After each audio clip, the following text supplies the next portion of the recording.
हुआ, मैंने आपको ऑनलाइन सुना सर और मैं फैन हो गई सर आपकी। मुझे लगा कि गीता को पढ़ना और सुनना तो पड़ेगा सर। वो मेरा पहला इंस्पिरेशन था और जैसा अभी सर ने कहा कि माया हमको फॉर्म भरने नहीं देती है, तो मेरा सेकंड इंस्पिरेशन है निर्मल अंकल। वो मुझे रोज कहते थे गीता से जुड़ जाओ। हाँ अंकल, गीता से जुड़ जाओ। हाँ अंकल। और उन्होंने कहा कि ऑनलाइन लिंक भेज रहा हूँ, इसको जुड़ जाना। मैंने कहा बिल्कुल अंकल, बट नहीं हो रहा था। फाइनली अंकल फॉर्म लेकर आए, उन्होंने भर दिया, मुझे 500 रुपए दे देना बस। तो सेम हैपेंड। तो वेरी नेचुरल कि हम लोग एकदम से कनेक्ट नहीं हो पाते, और कनेक्ट होने के बाद में जो अनुभव हुआ वो तो मतलब बताया नहीं जा सकता। और संतोष सर जितना अच्छा गीता को समझाते हैं, उससे अच्छा कोई समझा नहीं सकता। तो हम सब लोग सौभाग्यशाली हैं पहली बात तो कि हमें सर आपको सुनने का मौका लग रहा है।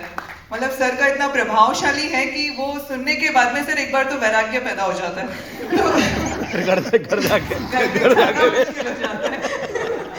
तो it is really effective and मुझे भी मौका लगा सर यहाँ पे आने का। आप अपॉर्चुनिटी देते हैं बार बार, तो next time sir I will try कि मैं आपको पूरे सेशन ज्वाइन कर सकूं। जो विनोद ने बोला है कि लाइक गीता पढ़ने के बाद में आपको कैसा फील हुआ, तो मैं ज़्यादा कुछ नहीं बोल सकती क्योंकि सर के बोलने के बाद बहुत कुछ बचता ही नहीं है।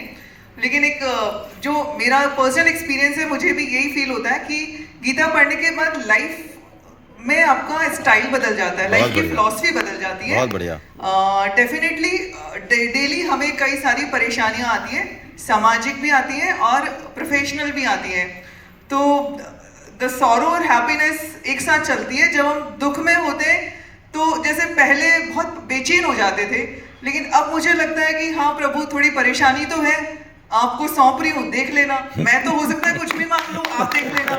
तो वो होता है जब आप समर्पण कर देते हो, तो एक तो डिटैचमेंट होता है आपको उस परेशानी से कि अब मैंने सौंप दिया है, अब तो हरि कृष्ण जाने कि क्या करना है।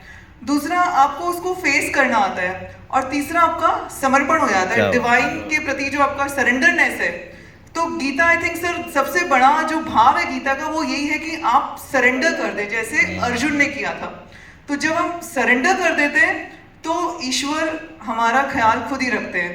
तो डेफिनेटली सर गीता ने जो लाइफ में चेंजेस लाए हैं, बहुत बड़े चेंजेस हैं, लाइफ को जीने का तरीका आ गया सर। तो इसीलिए जो सर कह रहे हैं कि बहुत ज़रूरी है, मुझे भी लगता है कि बच्चों को भी उनके अनुसार गीता पढ़ाया जाना इसलिए ज़रूरी है कि आज के समय में बहुत स्ट्रेस है। हम लोग बहुत स्ट्रेसफुल लाइफ जीते हैं कि परेशानियां हर पल है। बच्चों को बड़ा करना ही बहुत बड़ी परेशानी है आज के समय में। तो वो स्ट्रेस से हम कैसे उस स्ट्रेस को मैनेज करें, वो स्ट्रेस मैनेजमेंट गीता सिखाती है। तो वी आर थैंकफुल सर कि आपने कोटा में अपना समय दिया हम सबको, और अपॉर्चुनिटी मिली कि हम आपको सुन पा रहे हैं, गीता को सुन पा रहे हैं। तो गीता समझना तो खैर बहुत बड़ा भाव है, लेकिन वो जो भाव पैदा होना ही अपने आप में बड़ी बात है। तो थैंक यू सर।